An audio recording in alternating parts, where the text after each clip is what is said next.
Thanks, Chris. Okay, our next questioner is Martin Parizo. Oh, Go hi, ahead, Martin. Chris. I think I met you at the Imagine No Religion 4 in Kamloops. I think I bought your autographed book back then. Thank you very much. Um, Viruses, I believe, are not alive, but they're very important replicator programs. And I think without them and mosquitoes, the Homo genus, that means us, would not have evolved to be here. So we should be a little bit grateful for that. I see it's recording here. I would love to find out later how to get a copy of it because I was not successful in getting a copy of Imagine No Religion 4. I just want to say that my worldview for a while has evolved to being ecocentric, and I noticed that all the comments so far here, including from you, Chris, are anthropocentric. And but we still haven't even come up with arguments where even anthropocentrically speaking, not finding a vaccine or a cure might have more benefits to human civilization over the long term. So I'm a little bit worried that people having right now a hard time adapting to a very simple change in status quo with what is more likely to come in the future is, like quotes like reopening for business, and I'm quoting you, or the world wants a cure. Well, an anthropocentric person might say that, but maybe not an ecocentric person might say that. So my question then is, and you can tell me if you agree or not, but I was debating a while ago when sending out my messages to the world whether hope was more productive or loom and gloom. And for me, I've now accumulated enough evidence that loom and gloom is the necessary, at this current stage, approach. And one of the arguments is how we budge we wouldn't survive anything bigger than what we're doing now, which is a very small adaptation.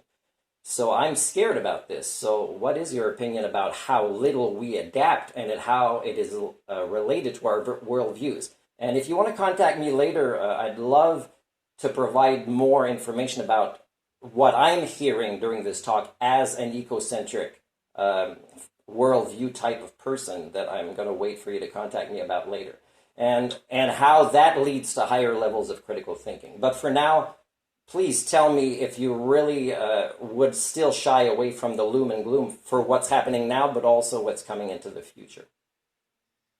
Right. I mean, you've raised a lot of interesting points. And by the way, just feel free to contact me at Critical Thinking Solutions. Anybody can reach out and do that. It's difficult not to be anthropocentric, right? I mean, we are that species that has dominated this planet more than any other. So, yep, we are going to think we're the apex predator at the top of the food chain, and that our lives are somehow to be more valued than those of other species. And there's no question about that. And do we have a right to be? Well, that's an entire separate philosophical or moral question to consider. What I do think is, and yes, mosquitoes and viruses were very much responsible for our evolving and have contributed in many ways for how we have gotten to this point. That doesn't mean we need to keep them all around. The thing is, we are about self-preservation, as are all other species as well. And we can preserve our existence, just as the virus is trying to do now by infecting as many hosts as it possibly can. If it's doing its thing, fine. Then we're going to do our thing as well. And I see no higher order to this other than a purely naturalistic explanation of fight or flight. And, fleeing is isolation and fighting is the development of novel vaccines and antivirals.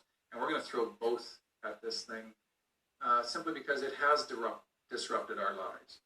Now, what I will take from what you've said as a really interesting point is, despite the fact that my colleagues and I have been warning about this for over 2 decades, the world might not want to hear this right now, but we got let off easy with this particular pandemic.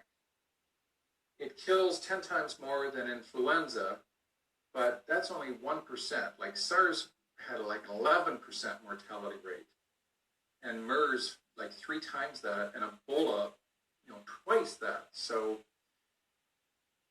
I'm looking at this as a test case, a world test case, to get us ready should the next, major pandemic come along. And if it's something far worse than this, like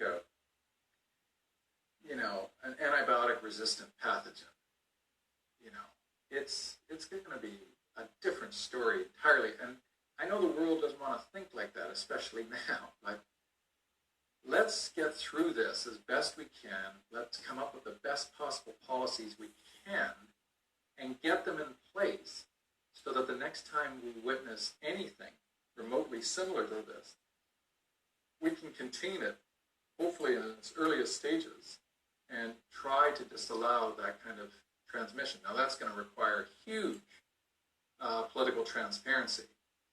And, you know, we can get into, you know, where are we going to point fingers, and don't think that's not going to happen, and has already happened in terms of responsibility for retribution and damages and things like that. Let's not forget, the entire world has been put on hold because of what my colleagues and I have been warning about for over 2 decades, and nobody decided to really take it as seriously as it warranted. So I know this is a roundabout way of answering your question, and we can certainly touch base personally, but that's basically all I have to say at this point about that.